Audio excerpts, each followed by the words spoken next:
Imagine spending 60 days curled up in what feels like nature's coziest sleeping bag, then suddenly getting evicted into a world of hungry predators and dizzying heights.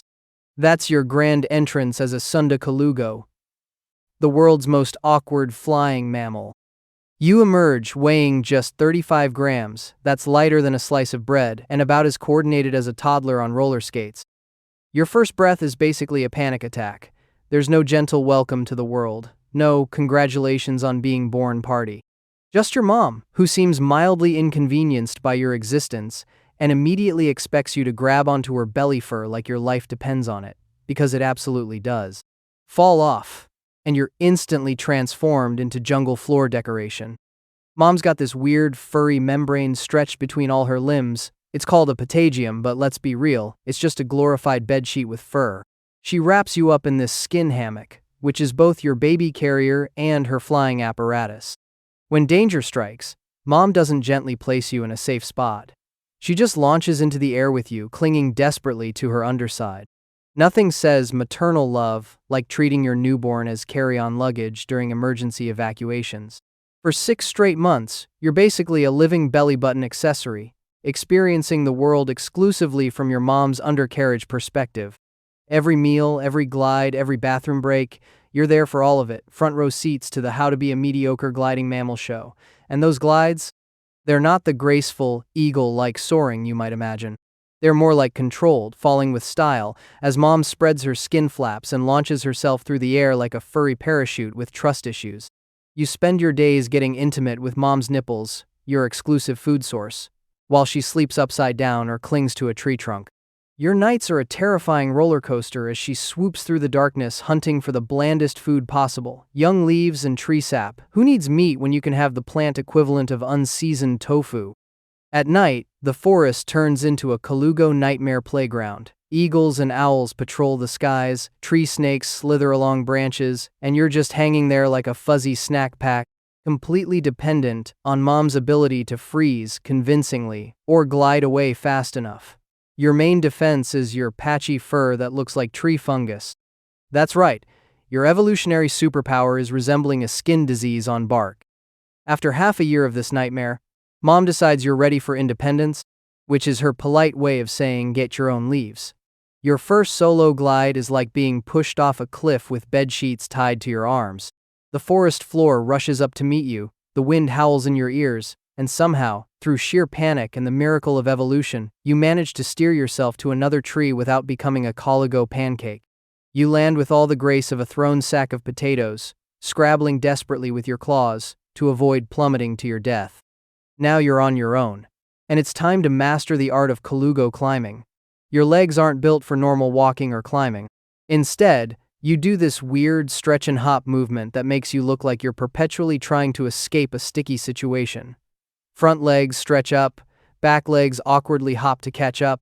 Repeat until exhausted or until you reach food. Other forest animals probably gather just to watch the show. Look, the Colugo's climbing again, always good for a laugh. Your social standing in the forest hierarchy? Somewhere between moving target and mobile salad bar?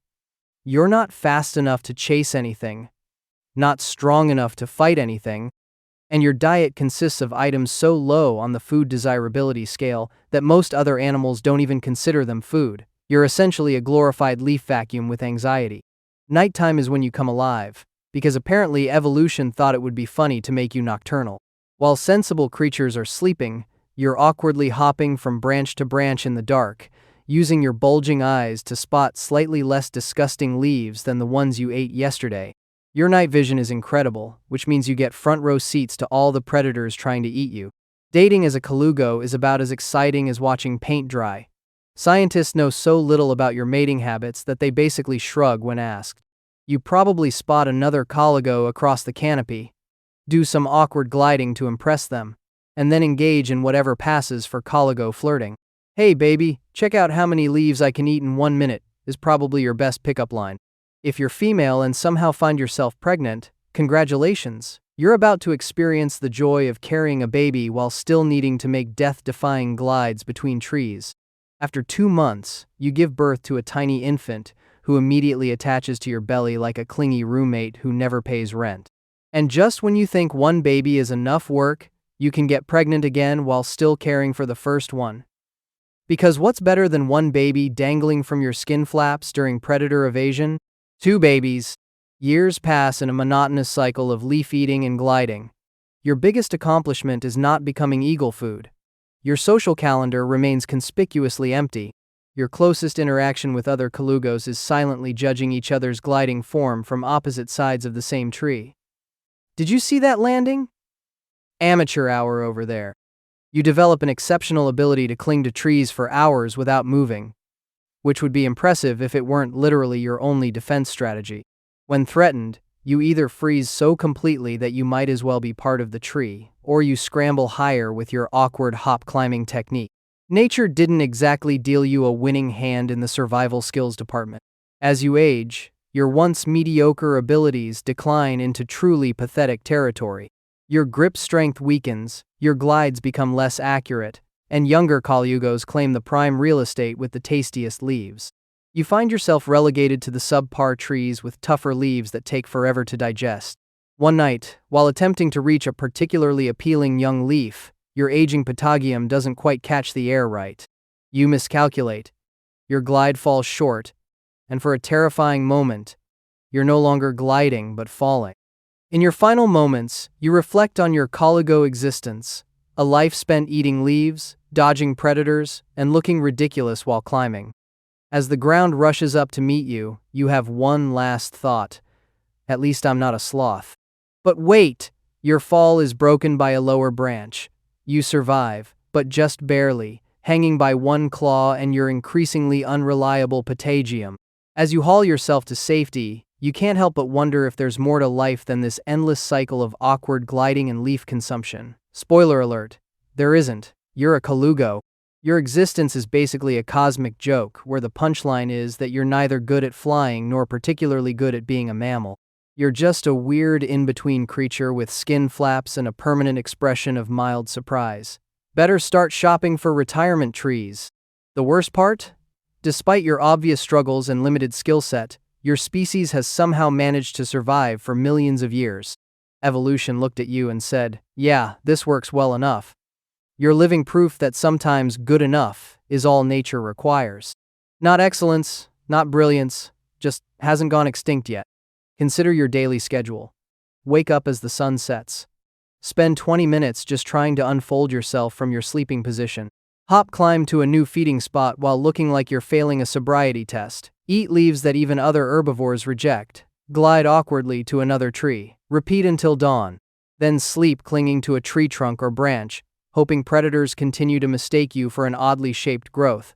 This is your entire existence. No weekends, no holidays, no Netflix. Your comb-shaped teeth are technically an evolutionary marvel, perfect for scraping sap and stripping young leaves. But let's be honest, it's like being proud of having the world's best tool for cleaning grout. Sure, it's specialized, but nobody's impressed at parties. As you hang there contemplating the cosmic unfairness of being born a Colugo instead of literally anything else with more dignity, a gust of wind catches your patagium just right, and you're involuntarily launched into another glide. For a brief, glorious moment, you're actually soaring rather than just falling with style. The moonlight catches on your outstretched membrane, and for one perfect second, you feel like maybe being a Colugo isn't so bad after all. Then you crash face first into a cluster of leaves, get tangled in vines, and spend the next hour trying to free yourself while hanging upside down. Yep, still sucks to be you.